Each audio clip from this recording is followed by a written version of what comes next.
ಎಲ್ಲ ನನ್ನ ಕೆಜಿಎಫ್ ತಾಲೂಕಿನ ಗ್ರಾಮೀಣ ಭಾಗದ ಯುವ ಶಕ್ತಿಗಳೇ, ನಿಮ್ಮೆಲ್ಲರಿಗೂ ಗೌರಿ ಗಣೇಶ ಹಬ್ಬದ ಶುಭಾಶಯಗಳನ್ನು ತಿಳಿಸಲಿಕ್ಕೆ ನಾನು ಇಷ್ಟಪಡ್ತಾ ಇದ್ದೇನೆ.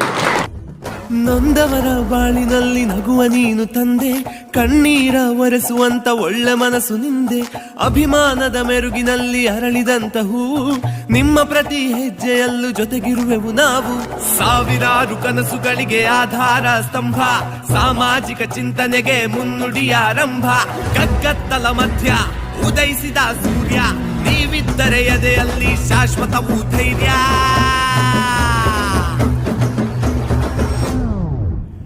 ಯುವಕರ ಮೇಲಿರುವಂಥ ಪ್ರೀತಿಯನ್ನ ನಾನು ಸೇವೆಯ ಮುಖಾಂತರ ನಿಮ್ಮನ್ನ ಪ್ರತಿ ವರ್ಷ ಒಂದು ಕಡೆ ಸೇರಿಸುವಂಥ ಕಾರ್ಯಕ್ರಮವನ್ನು ಮಾಡ್ತಾ ಇದ್ದೀನಿ.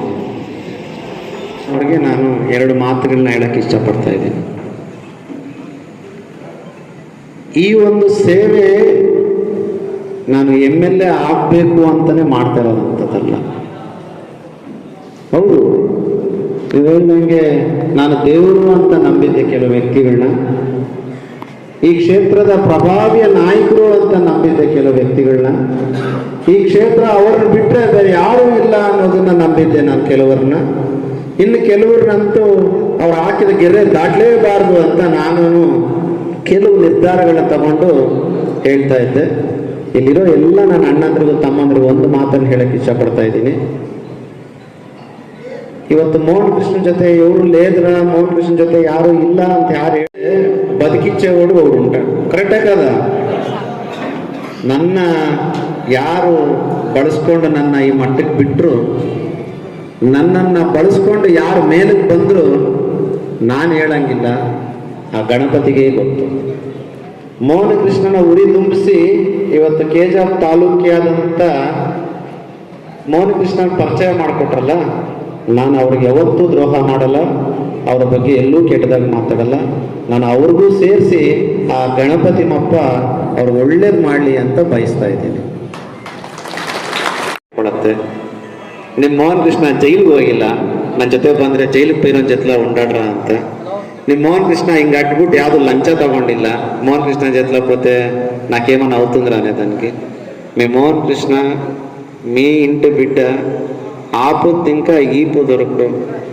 కష్టపడిండాను, అప్పు చేసిండాను, సైట్లు అమ్మిండాను, ఇండ్లు అమ్మిండాను. ఏం చేస్తే కూడా గౌరవంగా మీతో నేను గౌరవంగా నడుచుకొని నేను చెప్పిండే మాట నడుచుకొని వస్తాను. నడుచుకోండినా లేదా?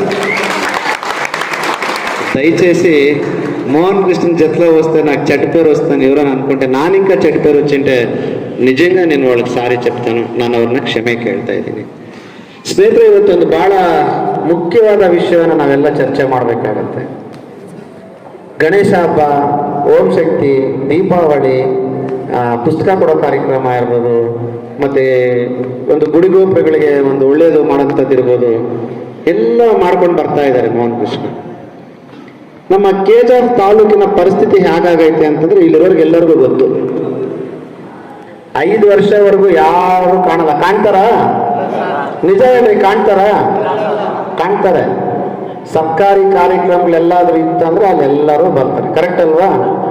ಆದರೆ ನಿಮ್ಮ ಮೋಹನ್ ಕೃಷ್ಣ, ಈ ಬಡವ ಮೋಹನ್ ಕೃಷ್ಣ, ಈ ರೈತ ಮಗನ ಏನ್ ಮಾಡ್ತಾ ಇದ್ದಾನೆ, ಅವತ್ತು ಕೊಟ್ಟಿರೋ ಮಾತಂತೆ ಅವ್ರು ಅನ್ಕೊಂಡಿದ್ದಾರೆ ಚುನಾವಣೆ ಬಂದಾಗ ಓಟ್ಗೆ 1000 ರೂಪಾಯಿ 2000 ರೂಪಾಯಿ ಕೊಟ್ರೆ ಓಟ್ ಹಾಕ್ತಾರೆ ಅಂತ. ಅವರು 5 ವರ್ಷ 2000 ರೂಪಾಯಿ ನಿಮಗೆ ಕೊಟ್ಟು ನಿಮ್ಮ ಓಟನ್ನ ತಗೊಂಡು MLAಗಳು ಅಥವಾ ಮತ್ತೊಂದು ಆದ ನಂತರ ನಿಮ್ಮನ್ನ ಅವರು ವ್ಯಾಲ್ಯೂ ಮಾಡ್ತಾ ಇರೋದು, ಅಂದ್ರೆ ನಿಮಗೆ ಬೆಲೆ ಕಟ್ತಾ ಇರೋದು ಅವ್ರಿಗೆ 1000ದಿಂದ 2000 ರೂಪಾಯಿ ಅಂತ ಹೇಳ್ತಾ ಇದ್ದಾರೆ. ಆದ್ರೆ ನಾನು ನಿಮ್ಮ ಮೋಹನ ಕೃಷ್ಣ ಸಾಲ ಮಾಡ್ತಾ ಇದ್ದೀನಿ, ಬಡ್ಡಿ ಕಟ್ತಾ ಇದ್ದೀನಿ, ಅವ್ರವ್ರೇ ಹೇಳ್ಬಿಡ್ತಾರೆ. ಅದು ಯಾರು ಹೇಳಲ್ಲ, ನಮ್ಮ ವಿರೋಧಿಗಳೇ ಹೇಳ್ತಾರೆ, ಒಂದು ದುಡ್ಲೇದಂಟ್ರ ವಾడు ಒಟ್ಟಿಗೆ ಅಪ್ಪು తీసుకొచ్చినంట్రా ಅಂತ ಹೇಳ್ತಾರೆ. ಎಸ್, ನಾನು ಬಡ್ಡಿ ಕಟ್ತಾ ಇದ್ದೀನಿ, ಸಾಲ ಮಾಡ್ತಾ ಇದ್ದೀನಿ, ಏನ್ ಮಾಡ್ತಾ ಇದ್ದೀನಿ, ಆದ್ರೆ ನಿಮ್ಮನ್ನ ಕೊಂಡ್ಕೊಳ್ಳೋಕ್ ಮಾಡ್ತಾ ಇಲ್ಲ ಹೊರತು ನಿಮ್ಮ ಸೇವೆ ಮಾಡೋದಕ್ಕೆ ನಾನು ಮಾಡ್ತಾ ಇದ್ದೀನಿ ಅಂತ ಬಹಳ ಹೆಮ್ಮೆಯಿಂದ ಹೇಳ್ತೀನಿ. ಇವತ್ತು ನೀವೇ ಯೋಚನೆ ಮಾಡಿ, 5 ವರ್ಷಕ್ಕೊಂದ್ಸಲ ನಮ್ಗೆ 1000 ರೂಪಾಯಿ ಕೊಟ್ಟು ಓಟ್ ಹಾಕ್ಸ್ಕೊಳ್ತಾ ಇದ್ದಾರೆ. ಬಹುಶಃ ಗೊತ್ತಿಲ್ಲ, ನಾಳೆ ನನ್ನ ಮೇಲೆ ಕೇಸ್ ಬೀಳುತ್ತೇನೋ ಗೊತ್ತಿಲ್ಲ. ಯಾಕೆ ಅಂತಂದ್ರೆ 1,000 ರೂಪಾಯಿ ಕೊಟ್ಟು ಓಟ್ ತಗೊಳ್ತಾ ಇದ್ದಾರೆ ಅಂತ. ನಾನು ಜೈಲಿಗೆ ಹೋದ್ರೂ ಪರವಾಗಿಲ್ಲ, ಇರೋ ವಾಸ್ತವಾಂಶನೇ ನಾನು ಮಾತಾಡ್ತಾ ಇರೋಂಥದ್ದು. ಅಣ್ಣ, ನೀವು ಯೋಚನೆ ಮಾಡಿ, ಇವತ್ತು ಪ್ರತಿ ದಿನ, ಪ್ರತಿ ತಿಂಗಳು, ಪ್ರತಿ ವರ್ಷ ನಾನು ನಿಮ್ಮ ಜೊತೆ ಬಂದು ನಿಮ್ಗೆ ಕೊಟ್ಟಿರೋ ಮಾತು ಪ್ರಕಾರ ಬರ್ತಾನೆ ಇದ್ದೀನಿ. ಇವತ್ತು ಈ ಸೇವೆ ಬೇಕಾ ನಿಮಗೆ? ಅಥವಾ ಚುನಾವಣೆ ಬಂದಾಗ ನಿಮ್ಮ ವ್ಯಾಲ್ಯೂ, ನಿಮ್ಮ ಒಂದು ಓಟಿನ ಬೆಲೆ, ನಿಮ್ಮ ಮನೇಲಿರುವ ಒಂದು ಓಟಿಗೆ 1,000 ರೂಪಾಯಿ ಕೊಡ್ತಾರಲ್ಲ, ಅದು ಬೇಕಾ ಅಂತ ನೀವು ತಾವೆಲ್ಲ ಮನೆಗಳಲ್ಲಿ ಕುತ್ಕೊಂಡು ಯೋಚನೆ ಮಾಡಬೇಕು. ನಿಮ್ಗೆ ಗೊತ್ತಿರೋರ ಹತ್ರ ಯೋಚನೆ ಮಾಡಬೇಕು. ಒಂದು ದುಃಖವಾದ ವಿಷಯ ನಾನು ನಿಮ್ಮಲ್ಲಿ ಹಂಚ್ಕೊಳಕ್ಕೆ ಇಷ್ಟಪಡ್ತಾ ಇದ್ದೀನಿ. ನಮಗೂ ಗೊತ್ತು, ನಿಮಗೂ ಗೊತ್ತು, KGF ತಾಲೂಕಲ್ಲಿ ಎಲ್ಲರಿಗೂ ಗೊತ್ತು ಅಭಿವೃದ್ಧಿ ಯಾವ ದಿಸೆಯಲ್ಲಿ ಸಾಗ್ತಾ ಇದೆ ಅಂತ. ಆದ್ರೆ ನೋಡಿ, ನಾವು ಎಷ್ಟು ಬುದ್ಧಿವಂತರಾಗಿದ್ದೀರಿ. ಡಾಕ್ಟರ್ BR ಅಂಬೇಡ್ಕರ್ ಅವರ ಜಯಂತ್ಯೋತ್ಸವ ಬಂತಂದ್ರೆ ಡಾಕ್ಟರ್ BR ಅಂಬೇಡ್ಕರ್ಗೆ ಮಾಲಾರ್ಪಣೆ ಮಾಡಿ ಡಾಕ್ಟರ್ BR ಅಂಬೇಡ್ಕರ್ ಬರೆದಿರುವಂಥ ಸಂವಿಧಾನವನ್ನ 10 ಜನಕ್ಕೆ ಕೇಳಿ, ನಾವು ನಿಷ್ಠಾವಂತರು, ನಾವು ಸಂವಿಧಾನವಂತೇನೆ ನಾವು ನಡೀತೀರಿ ಅಂತ ಹೇಳ್ತಾರೆ. ಬಟ್ ಅದೇ ಬಾಯಲ್ಲಿ, ಅದೇ ಕೈಯಲ್ಲಿ ಯಾರು ಡಾಕ್ಟರ್ ಬಾಬಾ ಸಾಹೇಬ್ ಅಂಬೇಡ್ಕರ್ನ ನಾನು ಅವ್ರ ಹಿತೈಷಿಗಳು, ನಾವು ಅವ್ರನ್ನ ಫಾಲೋ ಮಾಡ್ತಾ ಇದ್ದೀನಿ, ನಮಗೆ ದೇವ್ರ ಸಮಾನ ಅಂತ ಹೇಳ್ತಾರೆ, ಅದೇ ಬಾಯಲ್ಲಿ ಡಾಕ್ಟರ್ ಬಾಬಾ ಸಾಹೇಬ್ ಅಂಬೇಡ್ಕರ್ಗೆ ಹಾರ ಆಗದಂತ ಕೈಯಲ್ಲಿ ಚುನಾವಣೆ ಬಂತು ಅಂದ್ರೆ ದುಡ್ಡು ದುಡ್ಡು ದುಡ್ಡು ಅಂತ ಕೊಡ್ತಾ ಇದೆ. ಇಲ್ಲಿ ಅನೇಕರು ಡಾಕ್ಟರ್ ಬಾಬಾ ಸಾಹೇಬ್ ಅಂಬೇಡ್ಕರ್ ಅನುಯಾಯಿಗಳು ಇರ್ತೀರಾ, ತಾವೆಲ್ಲ ಯೋಚನೆ ಮಾಡಬೇಕು. ನಿಜವಾಗ್ಲೂ ಡಾಕ್ಟರ್ ಬಾಬಾ ಸಾಹೇಬ್ ಅಂಬೇಡ್ಕರ್ ಅವರಿಗೆ ಗೌರವ ಕೊಡುವಂಥವ್ರು, ನಿಜವಾಗ್ಲೂ ಡಾಕ್ಟರ್ ಬಾಬಾ ಸಾಹೇಬ್ ಅಂಬೇಡ್ಕರ್ ಅವರ ತತ್ವ ಸಿದ್ಧಾಂತಗಳನ್ನ ಒಪ್ಪಿದವರು, ನಿಜವಾಗ್ಲೂ ಡಾಕ್ಟರ್ ಬಾಬಾ ಸಾಹೇಬ್ ಅಂಬೇಡ್ಕರ್ ಹೇಳಿದ 10 ಜನಕ್ಕೆ ಒಳ್ಳೇದು ಮಾಡ್ತೀನಿ ಅನ್ನೋರು ಇಂಥ ಟೈಮಲ್ಲಿ ಬರಬೇಕು. ಕರೆಕ್ಟ್ ಅಲ್ವಾ? ಇಂಥ ಟೈಮಲ್ಲಿ ಬರಬೇಕು, ಜನರಿಗೆ ಒಳ್ಳೇದು ಮಾಡಬೇಕು ಅಂತೇಳಿ ಬರಬೇಕು. ಈ ಟೈಮಲ್ಲಿ ಆ ಟೈಮು ಕಾಣಿಸ್ತಿಲ್ಲ. ಚುನಾವಣೆ ಟೈಮಲ್ಲಿ ಡಾಕ್ಟರ್ ಬಾಬಾ ಸಾಹೇಬ್ ಅಂಬೇಡ್ಕರ್ ಅವರಿಗೆ ಕೊಟ್ಟ ಮಾತಂತೆ ಅವರು ಬಂದ್ಬಿಟ್ಟು ಚುನಾವಣೆಗೆ ದುಡ್ಡನ್ನು ಕೊಡ್ತಾ ಇದ್ದಾರೆ. ಸ್ನೇಹಿತರೆ, ನೀವು ಯೋಚನೆ ಮಾಡಿ, ಇವತ್ತು ನಿಮ್ಮ ಮೋಹನ್ ಕೃಷ್ಣ ಹೋರಾಡ್ತಾ ಇರೋದು ಕೇವಲ ಯಾರು ಇವತ್ತು ಅಧಿಕಾರದಿಲ್ಲ ಅವ್ರ ಹತ್ರ ಅಲ್ಲ. ಇವತ್ತು ನಿಮ್ಮ ಮೋಹನ್ ಕೃಷ್ಣ ಹೋರಾಡ್ತಾ ಇರೋದು, ಇಲ್ಲಿ ಕೂತಿರುವಂಥವ್ರು ಹೋರಾಡ್ತಾ ಇರೋಂಥದ್ದು ಒಂದು ಕೋಟೆಯನ್ನಾಗಿ ಮಾಡ್ಕೊಂಡಿದ್ದಾರೆ KGF ತಾಲೂಕನ್ನು ಕೆಲವರು. ಆ ಕೋಟೆ ಯಾವುದು ಅಂದ್ರೆ ಅಧಿಕಾರ ಅನ್ನೋ ಕೋಟೆನ ಕೈಯಲ್ಲಿ ಇಟ್ಕೊಂಡ್ಬಿಟ್ಟಿದ್ದಾರೆ. ಆ ಅಧಿಕಾರ ಏನಕ್ಕೆ ಬಳಸಬೇಕು ಅನ್ನೋದು ಅವ್ರು ತುಂಬಾ ಚೆನ್ನಾಗಿ ಗೊತ್ತು.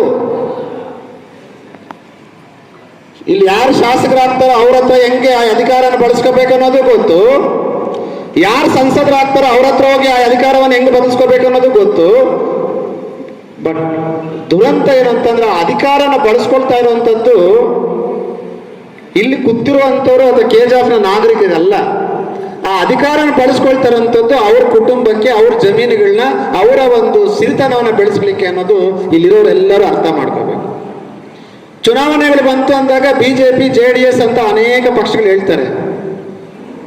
ಆ ಚುನಾವಣೆ ಬಂದಾಗ ಮಾತ್ರ ಯಾರ್ಯಾರು ಎಲ್ಲೆಲ್ಲಿ ಹೋಗ್ತಾರೆ ನಮ್ಗೆ ಗೊತ್ತಿರಲ್ಲ.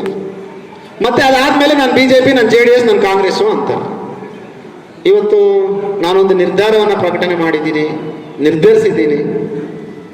ಯಾರು ಮೋಹನ್ ಕೃಷ್ಣ ಜೊತೆ ಯಾರು ಇಲ್ಲ ಅಂತ ನನ್ನ ಹೀನಾಯವಾಗಿ ಮಾತಾಡ್ತಾ ಇದಾರಲ್ಲ, ಯಾರು ಮೋಹನ್ ಕೃಷ್ಣನ ಜೊತೆಲಿದ್ದವರೆಲ್ಲ ಬಿಟ್ಟು ಹೋಗ್ಬಿಟ್ರು ಅಂತ ಇದಾರಲ್ಲ, ಯಾರು ಮೋಹನ್ ಕೃಷ್ಣ ಜೊತೆಲಿ ಪಕ್ಕದಲ್ಲಿ ನಿಂತ್ಕೊಂಡ್ರೆ ಅವಮಾನ ಆಗತ್ತೆ ಅಂತ ಭಾವಿಸ್ತಾ ಇದಾರಲ್ಲ, ಅವ್ರಿಗೆಲ್ಲ ನಾನೊಂದು ಮಾತು ಹೇಳಿಕ್ಕೆ ಇಷ್ಟಪಡ್ತಾ ಇದ್ದೀನಿ. ಅನ್ನ, ಇದು ನನ್ನ ಕಷ್ಟಪಟ್ಟು ದುಡ್ದಂತ ಒಂದು ಸೇವೆಯನ್ನ ಇವತ್ತು ನಾನು ನನ್ನ ಕ್ಷೇತ್ರ ಜನದಲ್ಲಿ ಮಾಡ್ತಾ ಇದ್ದೀನಿ.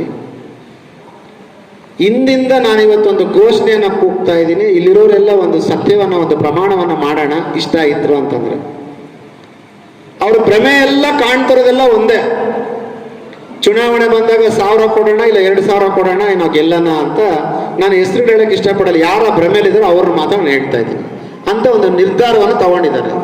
ಬಟ್ ನಾನಿವತ್ತು ಹೇಳ್ತಾ ಇದ್ದೀನಿ, KGF ತಾಲೂಕಲ್ಲಿ ಇವತ್ತು ನಡೀತಾ ಇರುವಂತ ಒಂದು ಹೋರಾಟ, ಒಂದು ಯುದ್ಧ, ಹಣ ಇರೋವರ ಮಧ್ಯೆ, ಅಧಿಕಾರ ಇರುವವರ ಮಧ್ಯೆ, ಮತ್ತೆ ಇಲ್ಲಿ ಕೂತಿರ್ತಕ್ಕಂಥ ನಿಮ್ಮಂತ ಬಡವರ ಮಧ್ಯೆ.